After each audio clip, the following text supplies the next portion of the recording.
Well, now, we're going to take you inside a home where something hard to believe is going on.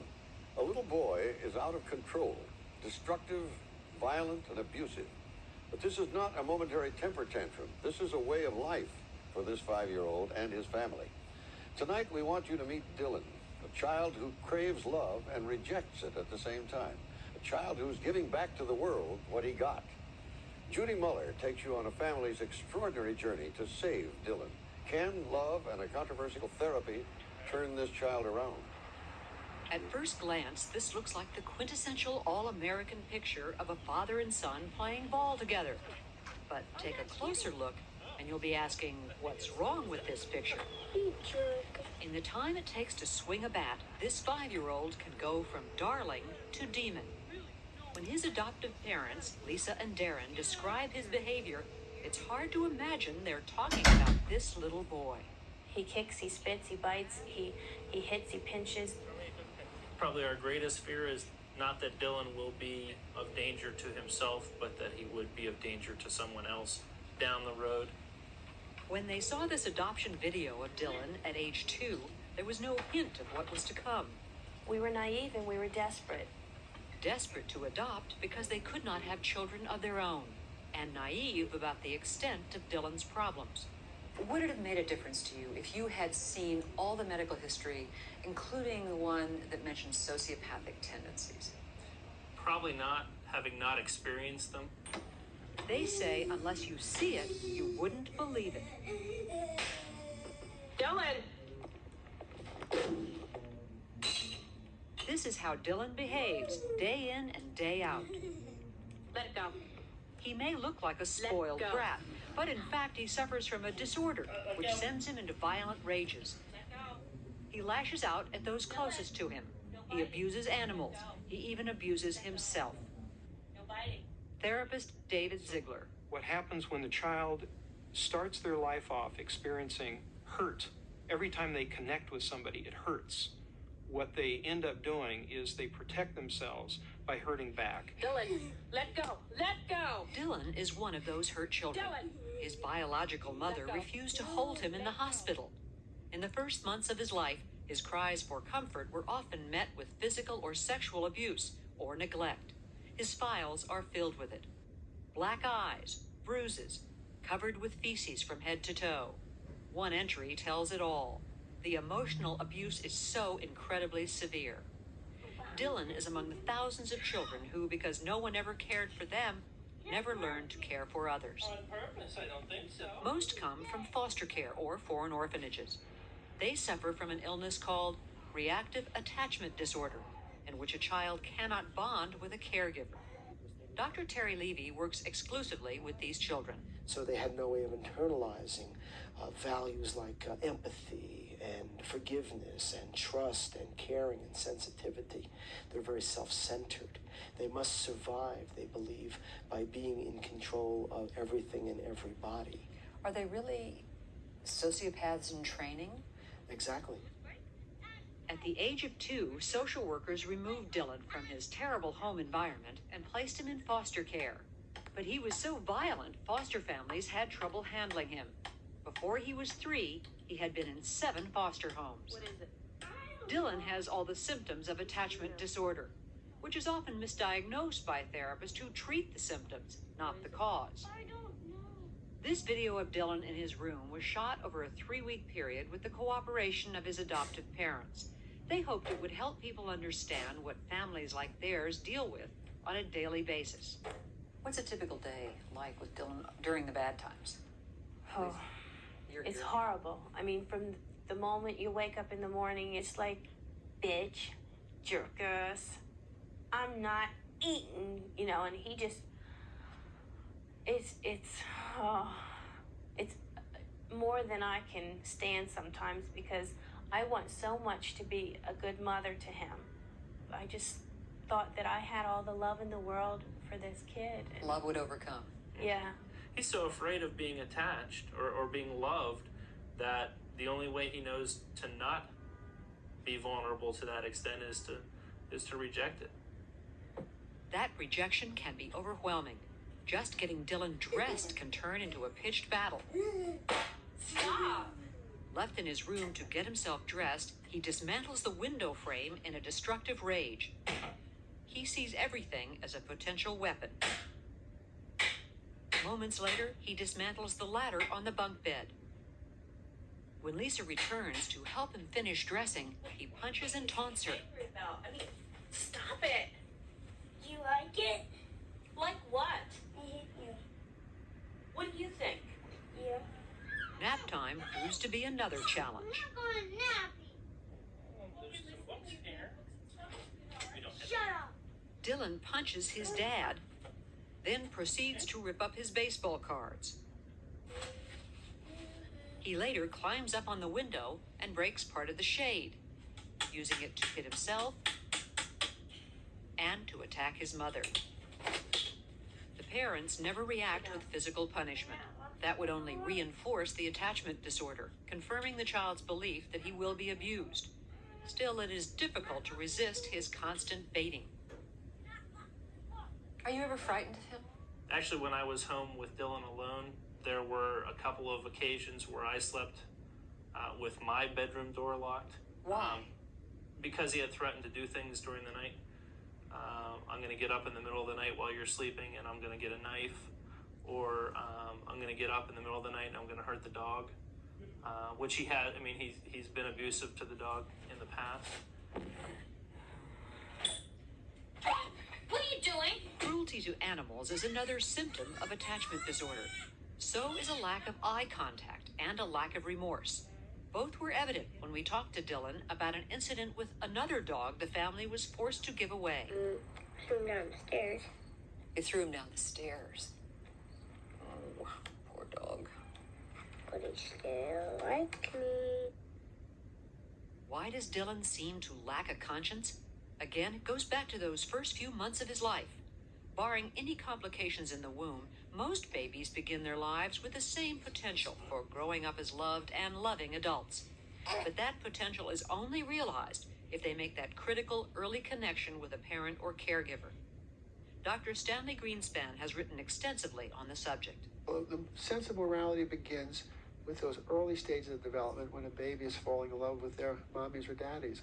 And in that relationship, the baby has his or her needs met, as well as finding that there's security. And from that develops interest in other people. But without that early connection, the development of a conscience, a sense of empathy, is extremely difficult in children with attachment disorder. Lisa and Darren, meanwhile, have tailored their lifestyle to fit Dylan's disorder. They rarely go out since the only qualified sitter is a social worker. They've given Dylan a new bedroom and turned the old one into a safe room where their son can cool off during bouts of rage. So you took out everything, all the shelves, the closet shelves. What else have you done? We put plexiglass up on the window because sooner or later, which he had said that he was going to do, is, to break the glass and get out that way. We put metal plates on because he was actually taking the plates off and playing with the wires.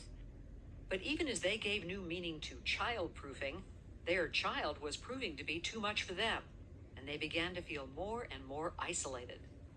Do you have trouble convincing people of Dylan's behavior behind closed doors and what goes on in the house? Yes, because most of his behavior is with the parents. Because, see, we're the ones who are trying to bond and attach, and other people are not. In front of other people, he's superficially engaging and charming. And that makes them feel alone with the problem. Not just alone, but hopeless. We've had a number of mental health professionals tell us that we'd be better served institutionalizing him. We're not prepared to give up. That's not to say the thought hasn't crossed their minds. There are many times, and I have said to therapists and psychologists that I could just feel like picking him up and slamming him against a wall. Lisa and Darren say the highly publicized trial of a Colorado woman convicted of killing her adopted 2-year-old boy who suffered from attachment disorder should serve as a warning that these families need a strong support system. Guilty of knowing and reckless child abuse. The mother was sentenced to 22 years in prison. I know that she could have done it because I felt that way myself, the anger and the rage. What's the worst fear you have? The worst fear is that, well, that nothing's going to work and he's going to grow up and he's going to hate us. And I do have a fear that he might grow up someday and hate us so much that he'd, kill us at night, Their family album shows none of that fear. It is filled with the good times.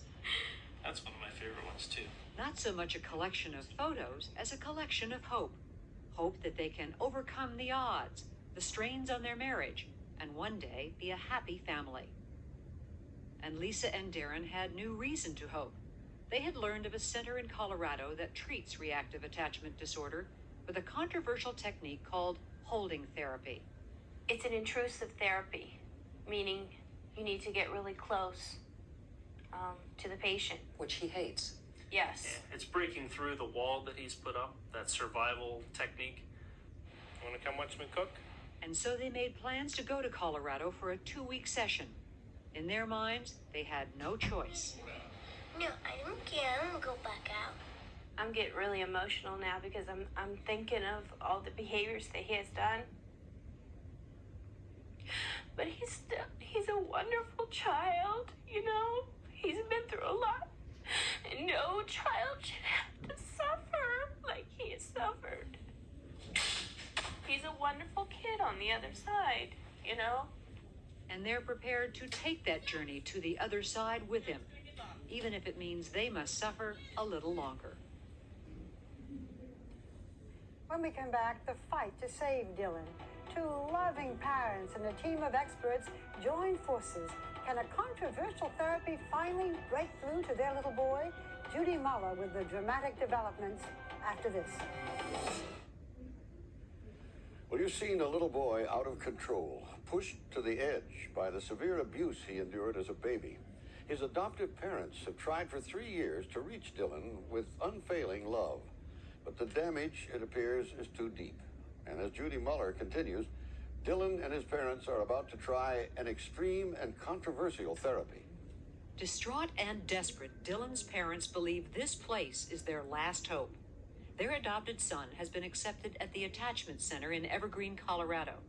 Dr. Terry Levy will be his primary therapist. Most every parent that comes here is demoralized, angry, burnt out, and ready to relinquish their child into the foster care system. To give them back. To give them back. For a fee of $7,000, the entire family will be involved with a team of therapists in an intensive 2-week program, most commonly known as holding therapy. Soon after their arrival, Dylan meets his practice mom, a woman trained in dealing with attachment disorder, who will take Dylan into her home during his stay.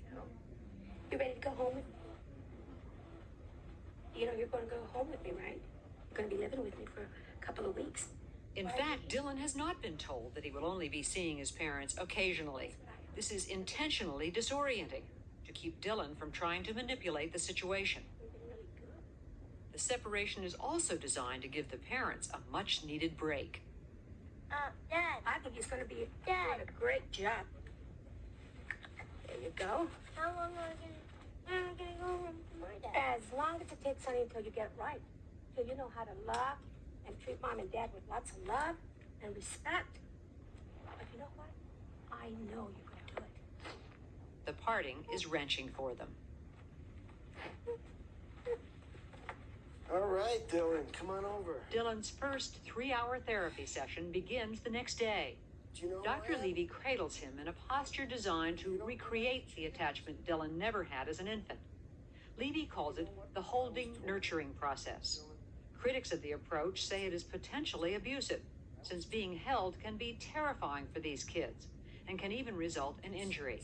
But Levy says he never restrains a child. I cannot remember a time when I had to hold a child against his or her will. They like it, they need it, they enjoy it. Whether Dylan likes it is unclear. He fidgets a lot, but he certainly does not fight it, even when Levy takes him back to his painful first years with his birth mother. Mom fed you? Yes, but only when she wanted to. Only when she wanted to. Different And his moms, birth yes. father. He had to go to jail for different things before that time, before he killed himself. Levy is teaching Dylan it is not his fault that he is afraid and untrusting and violent, that the way he was treated as a baby made him this way. Was Mom and Dad taking good care of him and meeting all those needs we talked about yesterday? No. Oh. The therapy then becomes even more intense, aimed at breaking down Dylan's resistance so he feels vulnerable. I was mad when I was a baby. I was never. There you go. Levy takes a firmer approach with Dylan, holding him more tightly. At times, Dylan seems to resist. I was mad when I was a baby. And I was sad when I was a baby. I was sad when I was. And I was scared when I was a baby. And I was scared when I. Look at me and say it. With a big boy voice. These are children who are profoundly afraid of relationships, of closeness, of vulnerability. And once their emotions pour out, yes, it's dramatic and it's quite emotional. And it's not easy to watch unless you're used to it. You don't believe in anybody. You don't believe that anybody would keep a promise to you. Because nobody's trustworthy in your life. I only wanted one thing. Are they? Nobody's Levy has promised Dylan that if he cooperates in the therapy, he will be reunited with his parents, who he's not seen in 2 days. And people can't be trusted, can they? No. Can they? Can people be trusted? No. Say that. I don't trust anybody. I don't trust anybody. Again. I don't trust anybody. Again.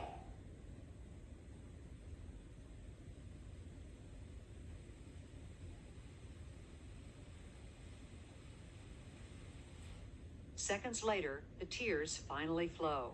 I don't blame you. You didn't deserve that. Did you? That little baby Dylan didn't deserve that. He deserved love.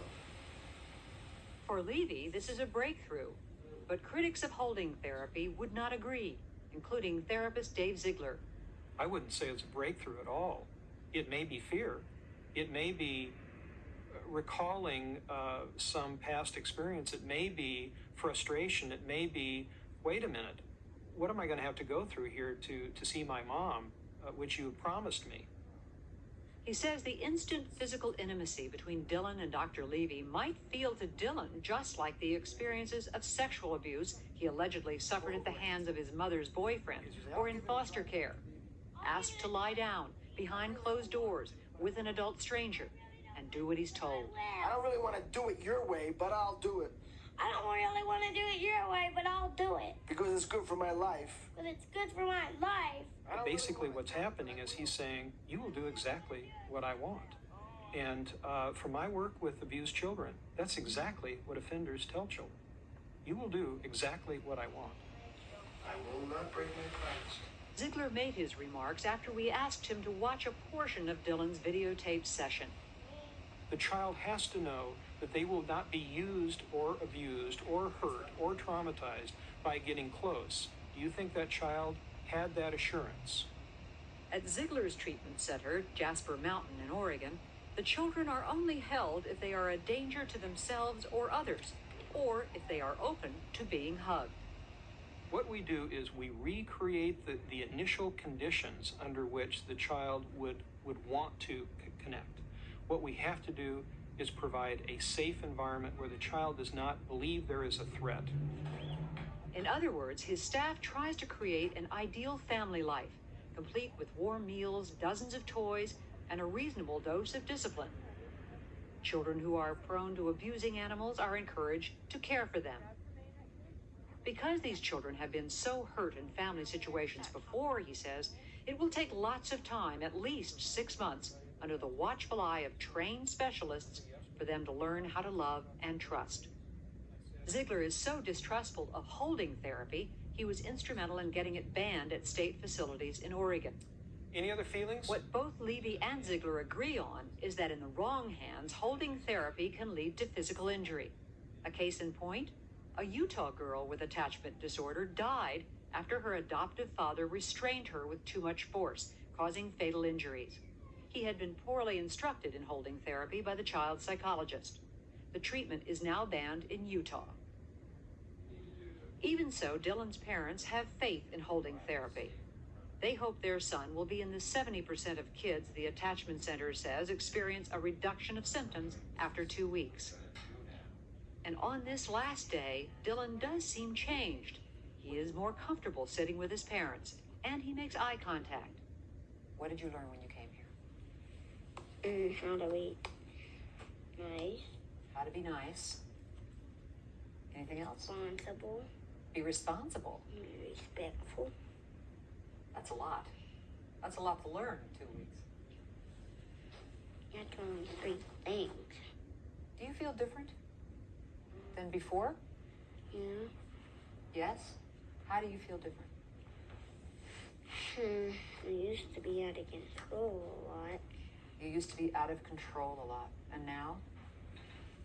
Sometimes. So only sometimes do you go out of control. Well, that's a good, honest answer. All therapists who deal with these children agree that intervening early is the key. We have to do something about that before they get to a point in teenage years and young adulthood where we're not filling our prisons with people with these antisocial and lack of conscience kinds of personalities. Both Jasper Mountain in Oregon and the Attachment Center in Colorado have their share of failures as well as success stories. One such story is that of Amanda, who spent 2 years at Jasper Mountain from age 7 to 9.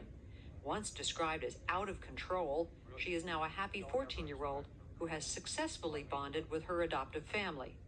Her father remembers when she first gave him a hug with genuine feeling behind it. True, and you get to the point where you start every hug that you would get, you would analyze it. Okay, yeah, this is just that superficial one. This is a superficial one. And the day that you get the Warm, fuzzy hug? yeah. Those are the moments all these parents live for. But getting there is tough, as Dylan's parents are learning. After returning home, Dylan reverted to his old ways. He is among the 30% of children who must return to the attachment center for extended therapy. He's back in Colorado for a 3-month stay without his parents. They know that some of these children never make it. Even so, they pray for a day when Dylan trusts them enough to truly let them in. Oh, Judy. Well, as I understand it, Dylan has been there 2 months and has 1 month more to go. How's he doing? We won't know till he comes home, and that's hard on the parents. They are hoping this time they'll see some improvement, but they're at the end of their rope, not just emotionally. They've spent all their money, the insurance money has run out. And their choice, if he comes home and is not different, is to institutionalize him or what? Choices are really tough. They could go on living with him the way he is. They could institutionalize him, which they don't want to do. But in fact, many of these kids do end up in juvenile detention centers because once those adolescent hormones kick in, what was once a violent childhood tantrum becomes criminal behavior. And they're no longer adorable looking little children. But Dylan's case is not unique. There are a great many children, adopted children, who have been abused at an early age that are similar. That's very true. And in one sense, Dylan is very lucky. Not all these kids have such caring parents and such early help. We always thought that love was enough, but what it means is you have to love early enough.